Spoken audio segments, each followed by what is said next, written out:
Sahana Vavatu Sahanau Bhunaktu Sahaviryam Karavavahai Tejasvinavaditam Astoma Viddishavahai. Om Shanti Shanti Shanti. May that one protect us both. May that one nourish us both. May we work together with great energy. May our study be vigorous and fruitful. May we not unnecessarily cavil with each other. Peace, peace, peace be unto all.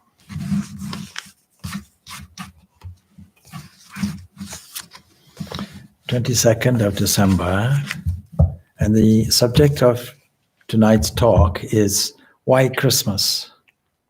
Since this is the only opportunity before Christmas that we have to meet, as it were. And so we talk a little bit about Christmas itself and why we want to celebrate it, why we should celebrate it, why is it significant also in Vedanta. But also, coincidentally, the 22nd of December is, according to the solar calendar anyway, the birth of Holy Mother Sharda Devi. And it occurred to me that there is a similarity between the life of the Holy Mother that we call Sharda Devi and the mother that we call Mother Mary. And for those who are unfamiliar with Sharda Devi, she was the consort of Sri Ramakrishna, the 19th century mystic, and for many represents a motherly divinity.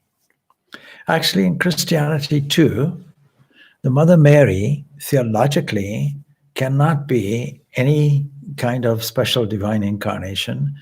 It cannot be, in the same sense as Vedanta uses it, as the mother of the universe, that is Prakriti. Prakriti, that is nature, but nature in feminine form, is seen to be the whole of existence that emanates, as it were, from cosmic mind, but itself produces cosmic mind. So that is truly the mother of all relative existence. And that mother is relative existence. It solves the theological problem of how do we get something from nothing? No, there's a manifestation that occurs, there's a projection that occurs, and the mechanism for it in Vedanta is called vivarta. That is appearance. It's an apparitional causation. We're familiar with other kinds of causation, a causation that doesn't produce anything new. But we are not familiar with apparitional causation directly because it's magical. We're familiar with a sleight of hand, and we're familiar with illusion. We're familiar with the phenomena of seeing a mirage in a desert. We may not ourselves have seen it or have witnessed it, but we can come up with many, many examples, and Vedanta produces 3 typical examples of this. The most commonly used example that I give would be that in the twilight of the evening, when you can't really see very well, then you go out into the garden and make a mistake. That mistake is to see some coiled up object and project an understanding on it to say, it is a dangerous snake and is there to bite me. And as I go inside to seek help from somebody who has a light, a lantern to clarify my vision, I resist the temptation of running away or moving toward it to attack it or standing mesmerized. I make a determination to find out what is this. And with the assumption that is a snake, I take an object with me, something that is there for my defense.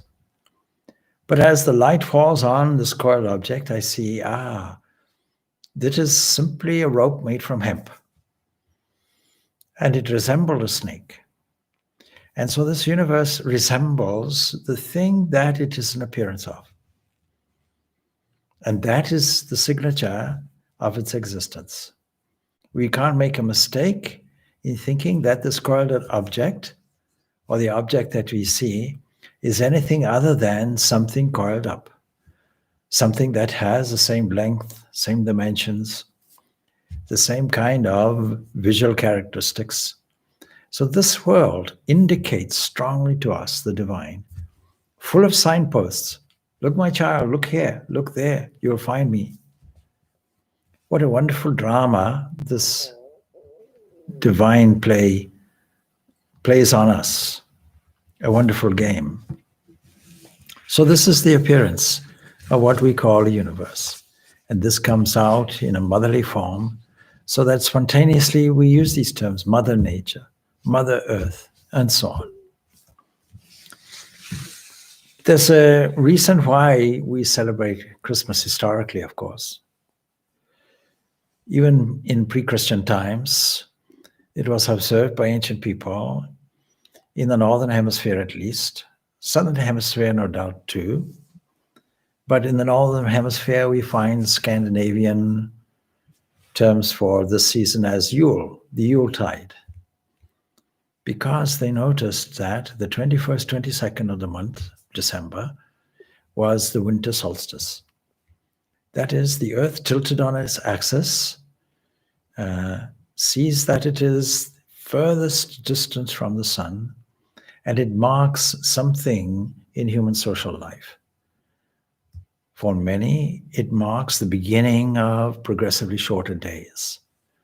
But with all these festivals, they're to do with food, they're to do with seasons and the Earth's capacity to produce food. And if we are in tune with these seasons, we get food. All the ancient cultures were concerned not with industry, sometimes with commerce, but principally with agriculture. All our ancestors were principally farmers who had to look for water, fertile land, had to understand the seasons, when to sow, when to reap, and how to read the signals of nature, so that by the time the winter comes, you need to provide for the lean days. That is, you make sure that your grain is stored well, it doesn't rot. You make sure that anything that is livestock, comes out of the fields. Otherwise, they'll die there in the cold. And so fires are lit. Celebrations occur. Celebrations that say, we have done our job. We have prepared for the winter ahead. And secondly, we understand that we need to be in touch with nature's season. And this winter solstice is marked by Neolithic cultures in particular. Stonehenge in England is designed to orientate toward the setting sun of the winter solstice. And Newgrange here in Ireland has a window that is specifically aligned to the rising sun of the winter solstice. A window has been made so the sun's rays come through, and in normal times, people from all over the world attend this event by lottery. You can't just book and come. And to witness the sun lighting up this passage that has been created for it. And all of this can remind us of this gradual progression toward this revelation, which in the example of a snake and rope is the revelation of, what it is. Now, of course, a rope is a mundane thing, and it's just an analogy, and all analogies fall short of the literal thing we're trying to imitate or indicate. And of course, a rope is just a dull, insentient object, but it stands for the truth. And it stands for the fact that all of our existence is simply an interpretation made by a mistake that we projected onto something like projecting a film onto a screen, and the screen itself is reality, and we call this reality in Vedanta Brahman.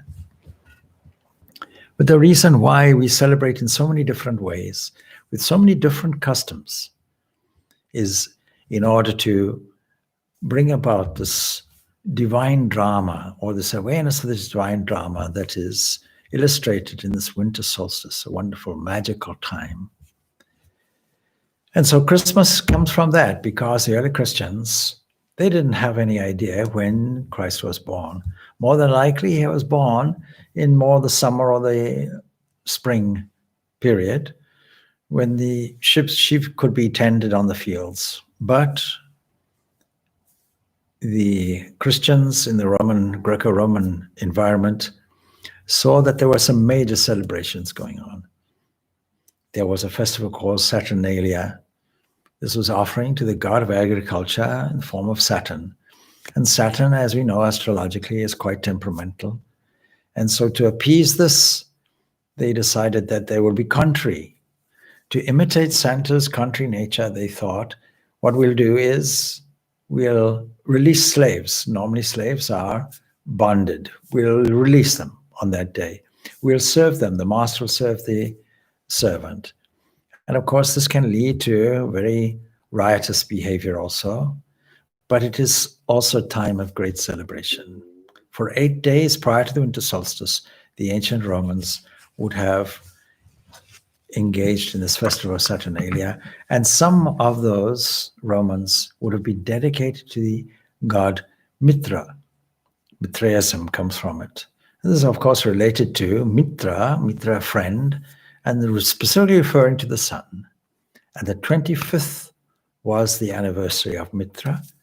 And no doubt the Christians adopted that so that by the 3rd, maybe 4th century, the Christians would have fixed that as the date for Christmas. The people in Norway and Scandinavian countries saw the pine tree, one of which you can see behind me there, that kind of thing, what we call Christmas tree or fir tree, is an evergreen tree representing life. And they brought it inside and took the logs and made what they call a Yuletide fire, the Yule log. And of course, the tree, when it became Christianized, the eggs, or at least apples, I should say, apples were hung on the tree, also to represent the story of Adam and Eve and the likely temptation of eating a forbidden fruit. And forbidden fruit, of course, means knowledge. It seems strange to think that knowledge is forbidden. But what does knowledge mean? It means knowledge of the world, relative knowledge. It means science without the background of it, without saying that behind the science is another entity, a fixed entity, something that produces the how and the why and the wherefore of this universe as a mother, in a motherly way. So tonight is there purely to honor the mother. And I think of 2 aspects of this. So let us look, first of all, at a beautiful letter that is written by Sister Nivedita from Cambridge in Massachusetts. And she writes it on Sunday, December 11th, 1910. That is the Advent, where everybody is thinking of Christmas, well in advance of it. She writes like this to Mother Sharda Devi. And the letter really embodies fully the way in which this Divine Mother, we expect her to be presented, and gives us a deep insight into the divinity of motherhood. So she starts off, Beloved Mother, this morning early I went to church to pray for Sarah. Sarah means Sarah Bull. All the people there were thinking of Mary, the mother of Jesus. And suddenly I thought of you, your dear face and your loving look and your white sari and your bracelets, and anybody you see who looks at the picture of Holy Mother in typical posture. And Sister Nivedita had arranged for that photograph to be taken. And several photographs were taken. One, the familiar one of her sitting with the bracelets on. One, she's looking with eyes cast down. And the other one is with Sister Nivedita herself. It was all there, she writes. And it seemed to me that yours was the presence that was to soothe and bless poor Sister Sarah's sick room. And you know, I thought I had been very foolish to sit in your room at the evening service to Sri Ramakrishna, trying to meditate. There she was in the presence of the Divine Mother. And you may question, that, but the more you investigate the life of Holy Mother, the more easy it is to take her as the Divine Mother of the universe. So she recognizes this, and Sister Nivedita is saying, I'm a fool. I'm sitting there trying to meditate, and there I am. I should be gazing at you. I should be absorbing your presence. I'm sitting there where you're sitting, trying to meditate on something extraneous to you, and there you are, sitting. So I should mention also that theologically, of course, in Christianity, we can't give Mother Mary the same status. And yet philosophically, we can and we should and we do. And practically, we do anyway, because all the Christians have Marian shrines everywhere. In Ireland, we have the shrine of Knock, where many miracles have occurred, and Mary, the Mother of the universe, has appeared. Same thing in Lourdes, same thing as Guadalupe, same thing in Portugal, in Fatima. And many, many, many visions of the Mother in the 20th century and 21st century have taken place and are still taking place. Why did I not understand that it was quite enough to be a little child, she says, at your dear feet? What a beautiful sentiment. It's a source of meditation for us, that we can simply put ourselves in the position of a child. If we think that God is a mother, then we have no option. We have to be a child. Dear Mother, you are full of love, full of love. What a beautiful sentiment, because no empty space. Full is full. There's no room for any other thing. And it is not a flushed and violent love like ours and like the world's. Our world is flushed and violent. And we superimpose that on an unsuspecting God also. We think that God in heaven says, I love you, but if you don't obey my commands, if you don't go along all the laws that I give you, if you are in any way evil, then I love you, but you'll roast on a barbecue in hell and suffer there for eternity. And of course, the medieval mind has devised many, many human tortures and superimposed them on some post-mortem existence called hell. So it's not like the world's, but a gentle peace that brings good to everyone and wishes ill to none. It's a golden radiance full of play. Full of play. No malice in it. We can see in the Mother, what she sees in the Mother is something like a little girl there as well. Not just a mother, but a playful side that the Mother had as well. And what a blessed Sunday that was, she writes, a few months ago, when I ran into you. The last thing before I went on the Ganga, ran back to you for a moment. And as soon as I came back, I felt such a wonderful freedom in the blessing you gave me and in your welcome home. You can pause a little just to imagine that scene, what a beautiful scene that is. And how this Mother of a rural background embraced this Western woman of Sister Nivedita. I wish we could send you a wonderful hymn or a prayer, but somehow even that would seem too loud, too full of noise. Surely you're the most wonderful thing of God, Sri Ramakrishna's own chalice of his love for the world. All of this letter is worthy of deep contemplation. A token left with his children in these lonely days, and we should be very still and quiet before you, except indeed for a little fun. Because the group of women which were around Holy Mother, there was a sense of playfulness and fun, along with the meditation and prayer and spiritual practice. Surely the wonderful things of God are all quiet. It is in the quietness of the inner soul that we find this divine element, this divine being that philosophy calls Atman, stealing unnoticed into our lives, the air and the sunlight and the sweetness of gardens and of the Ganges. And here we have to compliment, of course, Sister Nivedita on her wonderful use of words. Some people read the letters of Sister Nivedita and find them very hard to read because they're kind of in Victorian language. But when she spills her imaginative sentiments out like this, all we're reading is a kind of poetry, but it has a great meaning. These are the silent things that are like you, she says. Do send to poor Sister Sarah the mantle of your peace. Isn't your thought now and then of the high calm that neither loves nor hates? Isn't that a sweet benediction that trembles in God, like the dewdrop on the lotus leaf, and touches not the world? Ever my darling mother, your foolish cookie, your baby. This is a wonderful letter. It's a wonderful prayer.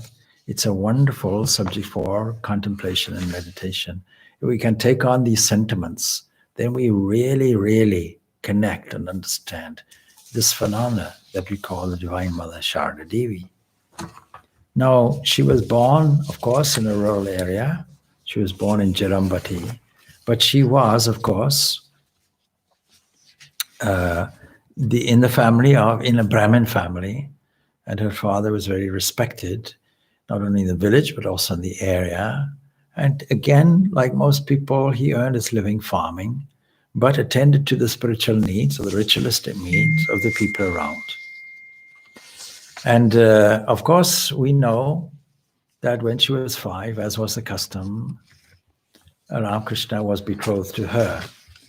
Just as in the case of Mary, mother of Jesus, there was a betrothal, and both of them were betrothed at a very young age. It is thought that Mary, whose Jewish variation of the name is Miriam, and Miriam means beloved. And that gives us a wonderful sense of the quality which is there when we say Mary, Miriam, the beloved. But she was also probably only about maybe either 12 to 14 years of age when she was betrothed. Sharda Devi was 5 years of age. And of course she was betrothed because Sri Ramakrishna, with his spiritual practice, was showing to the normal person what seemed like very eccentric behavior. And they thought his extended celibacy is no good. What we should do is we should get him married, expecting that he would not agree to this. He not only agreed, but indicated this pure soul. And of course, there was great, great evidence prior to that of how the Sharda Devi's mother and father both had several visions.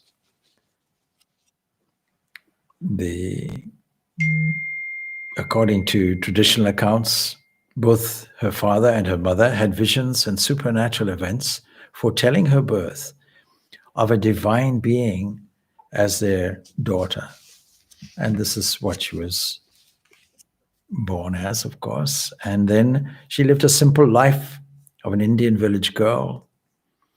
And as a child, then known, of course, as Shardamani, she was fascinated with folklore.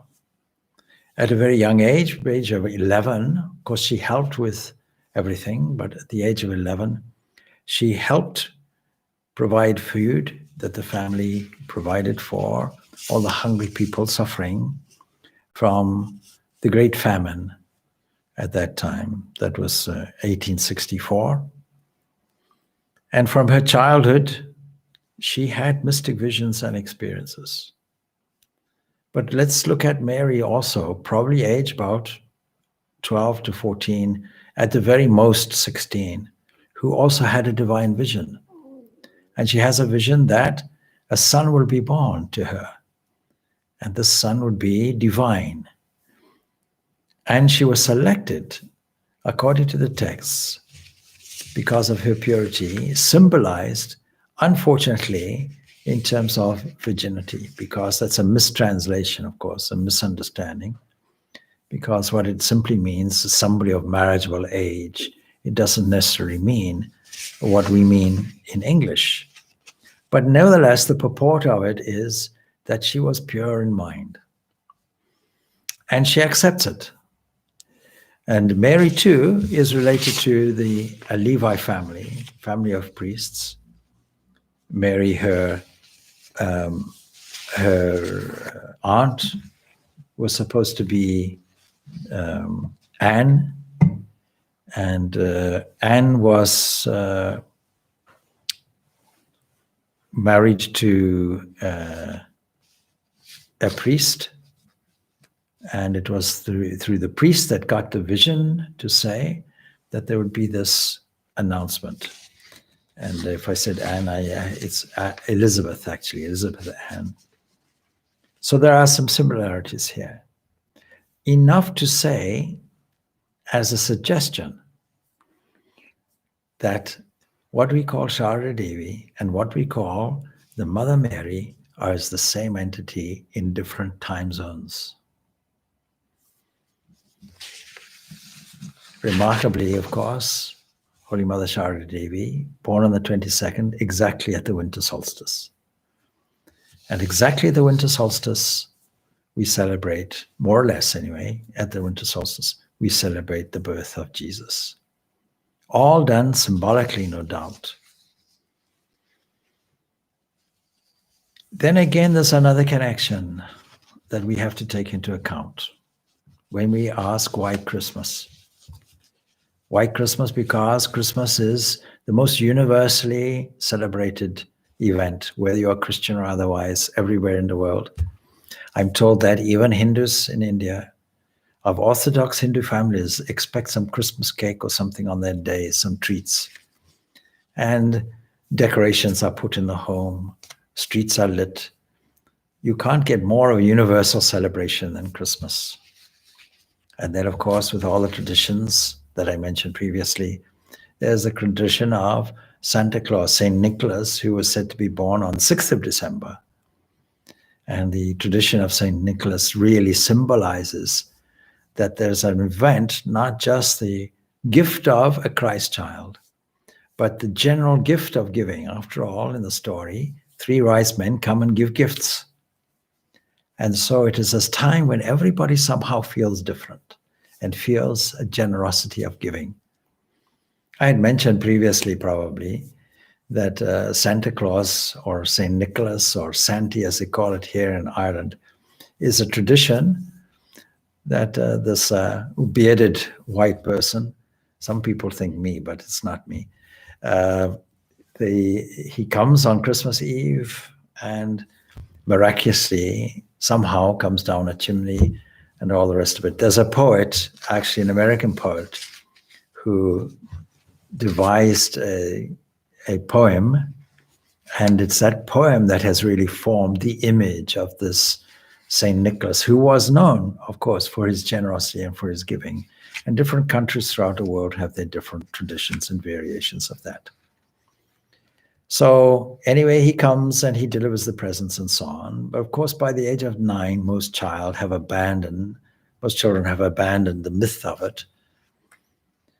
And that then maybe presents a moral dilemma for parents. Did we tell our child a misdirected lie?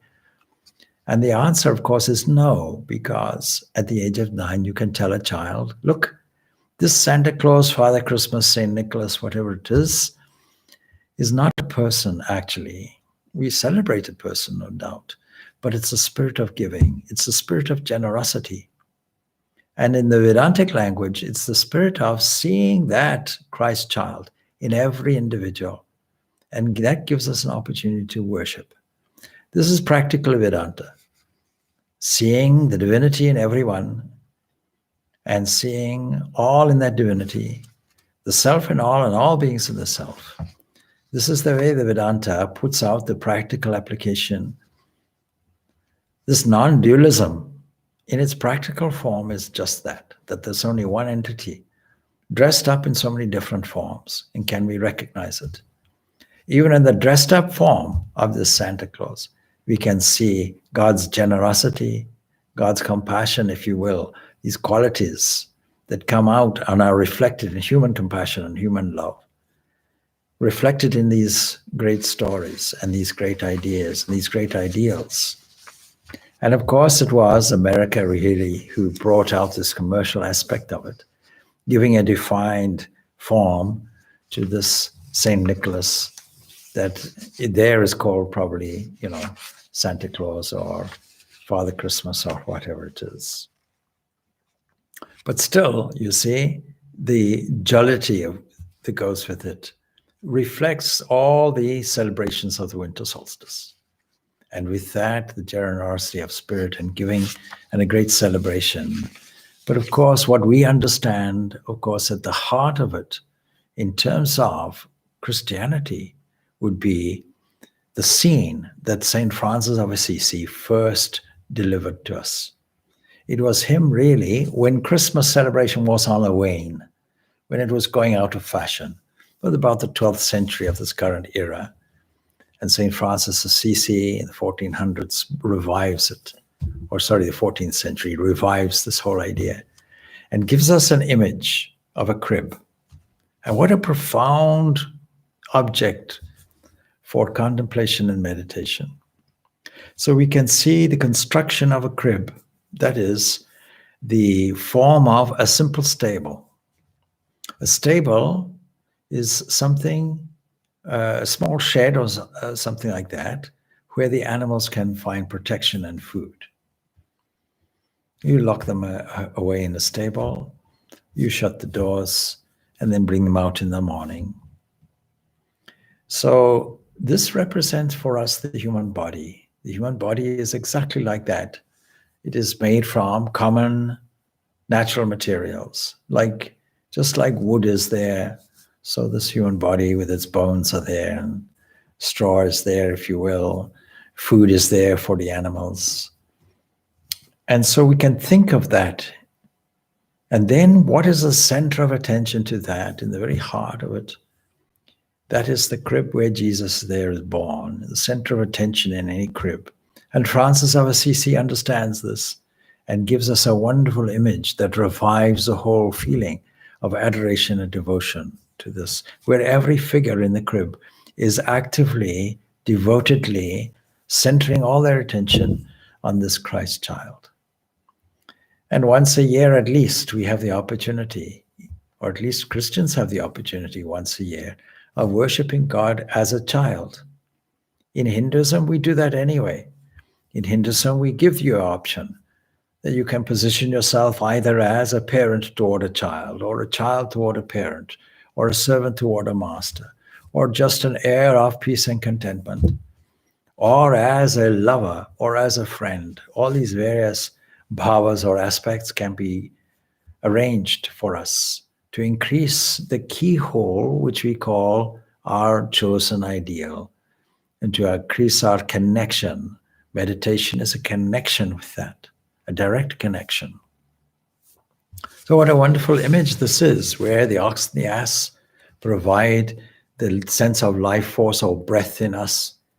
And then at the center of our very being, at the core of our being, surrounded by this motherliness, which is nature, and the fatherliness, which represents a caring aspect, a providing aspect.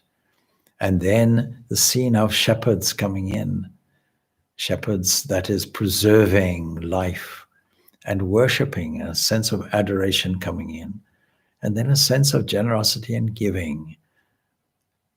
So this sense of wonder with the star, this sense of adoration with the shepherds and the kings, and this sense of thankfulness. All of this is embodied in this simple scene. When you next look at the scene and make it a central point in your Christmas celebration, understand the meaning and place yourself, as it were, as the crib, and then engage the mind into the center and feel your oneness with this Christ child. We did a guided meditation earlier, and that was the theme, not only the motherliness of what we have what we see there, but also the opportunity to be a child, but also the opportunity to adore this divine as a child. Both we can do. Now, Ramakrishna, in his experimentation, came to this conclusion that all religions are true. And he came to experience Christianity. And it was in 1874 that Sri Ramakrishna, about 38 years of age, in November, so 1 month before the December celebrations, and he felt a great urge to learn the truth about Christianity. And he then began to listen to readings from the Bible by his devotee, Shambhucharan Malik, and he became intensely fascinated by the life and teachings of Jesus. And then, of course, as usual, as we should all have, Sri Ramakrishna longed to get a vision of God in this form and in the Christian path. And as with all of his experiences, scarcely had the desire arisen in his mind, and it was fulfilled in the most marvelous way. The event happened, and it happened at the garden house of Jagannath Malak, which was his house that was situated just south of the Kali temple at Dakshinaswar. And Ramakrishna used to go there now and then, just to sit there or walk there. And anyway, how this vision occurred is related by Swami Sharananda in his great book, Sri Ramakrishna, the Great Master, or otherwise called Leela Prasang. Jagannath and his mother had great devotion to their master, that is Sri Ramakrishna, from the time they first had seen him. And therefore, even if they were not present in the garden at the time of the master's walk there, the officers would open the door of the parlor and ask him to sit and rest there for some time. And there were some good pictures hanging on the walls of that room. And one of those pictures was that of the child Jesus in the mother's lap. And this picture, at the beginning, looks very plain and ordinary. This picture I'll hold up for you, actually, because I have it here. And this is the picture here. Now, it's not an amazing work of art. There are much better works of art of the Madonna child. But when you look at this, you'll see how inspiring it can be. First of all, the veil on the mother is actually encompassing mother and child together, indicating a kind of oneness. The mother is looking down in a motherly fashion, in a nurturing fashion toward the child. And the child's vision is looking outward, as children do. And almost a kind of shyness, which is there, but at the same time, a sense of independence. The child is holding on to the mother and holding actually the tip of the mother's veil. And the veil, as we know philosophically, is Maya. So the whole thing represents something extraordinary when we look at it in great detail, and the master must have seen this. Master meaning Sri Ramakrishna. So he used to say that he sat one day in that parlor and was looking intently at the picture and thinking of the extraordinary life of Jesus, when he felt that the picture came to life and the effulgent rays of light coming out from the bodies of the mother and child, you see, together, entered into his heart, and it says, changed radically all the ideas of his mind. How did it change all the ideas radically?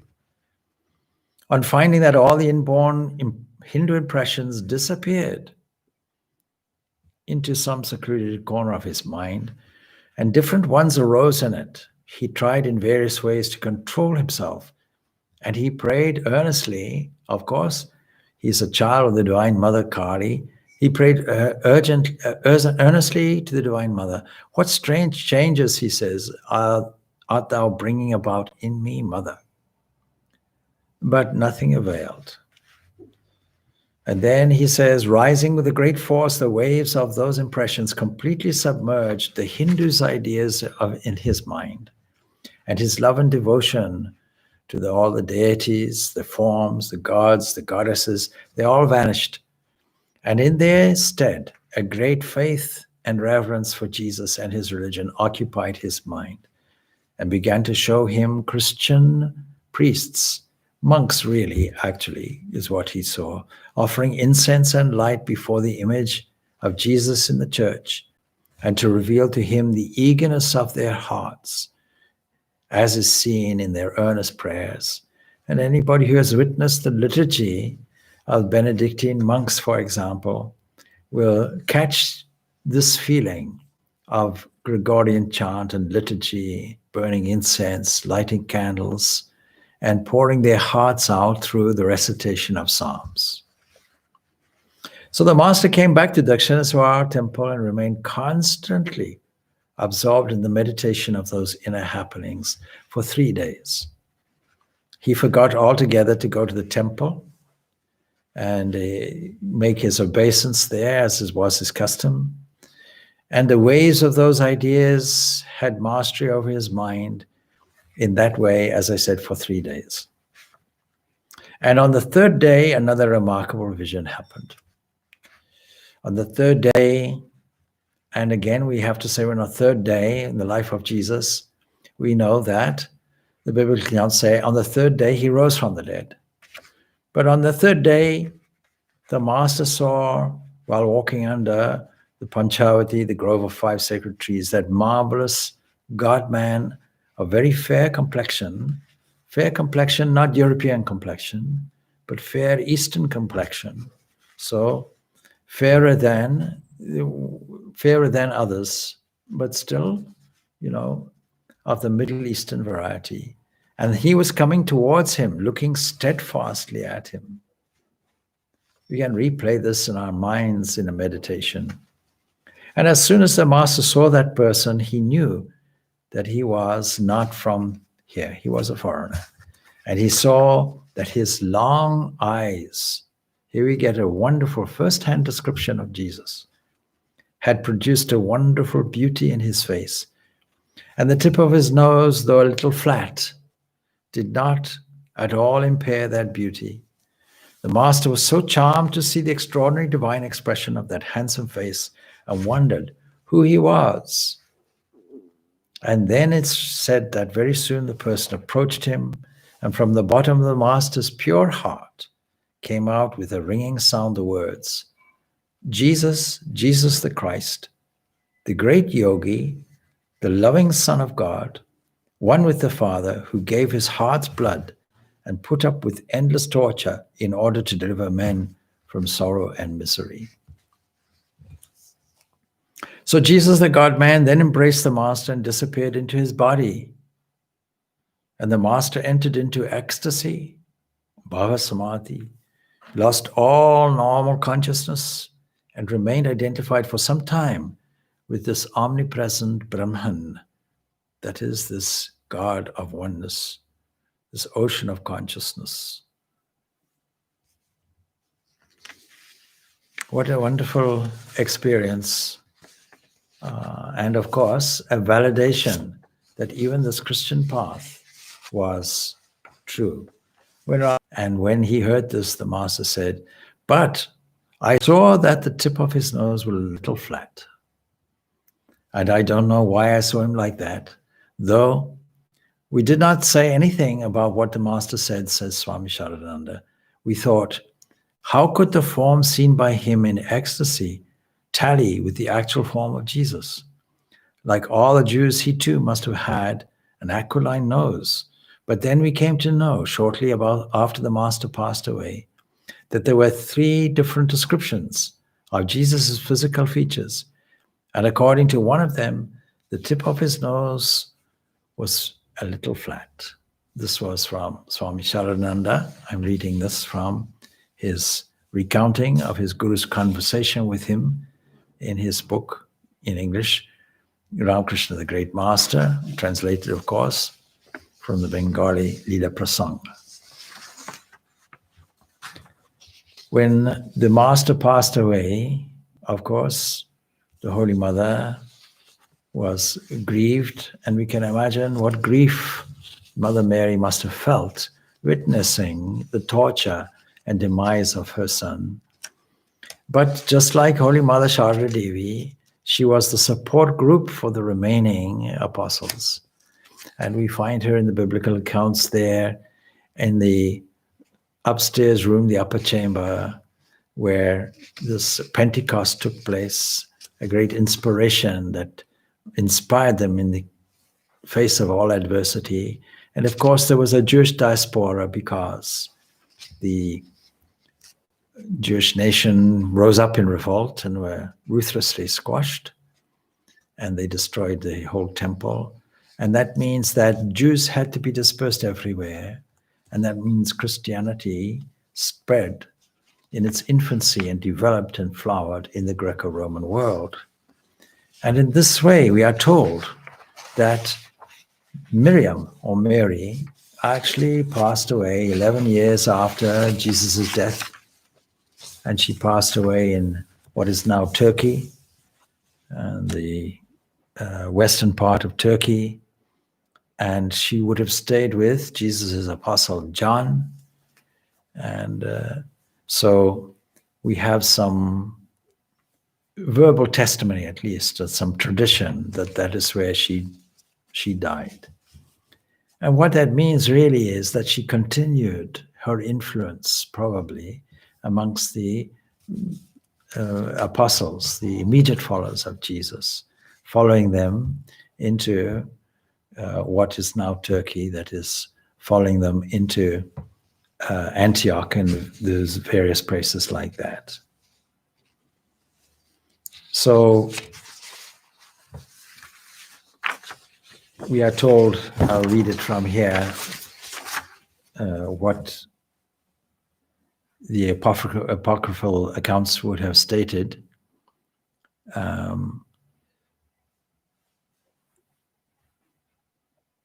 That according to Hippolytus of Thebes, he says that Mary lived for 11 years after the death of her son Jesus, dying in 41 AD. The earliest extant biographical writing, it says, on Mary is Life of the Virgin, attributed to the 7th century Saint Maximus the Confessor, and he would have gone from hearsay, which portrays her as a key element of the early Christian church. And Sharda Devi also was the essential, the quintessential motivating factor and the continuation of the master's work, initiating, given diksha according to his instructions to hundreds and hundreds and hundreds of people who all they have to do to get her blessing was to call her mother. And she couldn't resist. She had to give them her blessings. Like Mary, like Sharda Devi, none of those women in those days, regardless, had any formal education. But they all had mystic experiences and visions. And they all both had a great purity of heart. One reflected in the title that is given to Mary as the Virgin Mother. But both of them, of course, were like that. Both of them never consummated, or at least Sharda Devi never consummated her marriage. She lived in a state of monastic life, and so paved the way for a women's monastic movement, which we find today as the Sharda Mutt. Certainly, it is said that both of them went on pilgrimage. One, out of circumstances, went to Egypt, but both of them traveled, one down to Jerusalem.